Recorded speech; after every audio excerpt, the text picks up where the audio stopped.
This video is brought to you by Miniature Market. Thousands of board games, discounted prices, miniaturemarket.com. Karuba the Card Games for 2 to 6 players, and over the course of the game, you'll be building your own tableau in front of you of a 4x4 grid of jungle cards. You're going to be trying to get specific adventurers to their corresponding colored temple. If they can get some gold or some crystals, even more points will happen. But be careful, because adventurers block other adventurers, so this one could not make it down to his own temple. Each player gets their own colored deck, but all the cards are identical. You'll be drawing 3 cards and selecting which 2 you're going to play secretly, revealing them, and whoever has the smallest sum will end up losing one of the cards. And as you start building your jungle, you'll have to place orthogonally to some other place that you've always placed, keeping in mind you can never go past the 4x4 grid lines. And each game feels very different because even though you're drawing the same cards over the course of the game, they come in different orders, which changes the puzzle every time you play.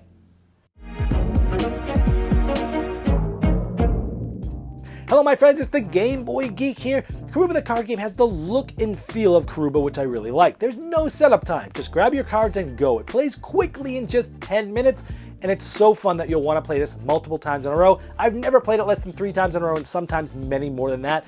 I love that it's a puzzly game, but the puzzle changes each game because you're drawing cards randomly from your deck and selecting 2 cards from those 3 cards. Every game feels very different, and it feels like a different puzzle, even though you're trying to do the same thing every game.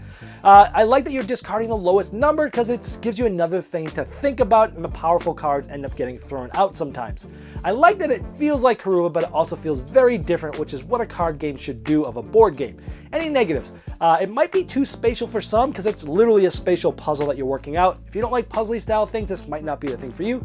And not necessarily a con, but 2-player games are very challenging because you're losing a card about every other turn. But overall, this checks all the boxes of what you should do when making a card game version of a board game. It feels familiar, feels similar, but yet very different, and owning both is great. This has been the Game Boy Geek, helping you find and enjoy the next board game you'll love, and this got a saxophone serenade. This video was sponsored by Miniature Market's Review Corner. The Review Corner features podcasts, video, and written game reviews by gamers for gamers. Miniature Market, the online gaming superstore. Thousands of board games, discounted prices. Check them out at miniaturemarket.com.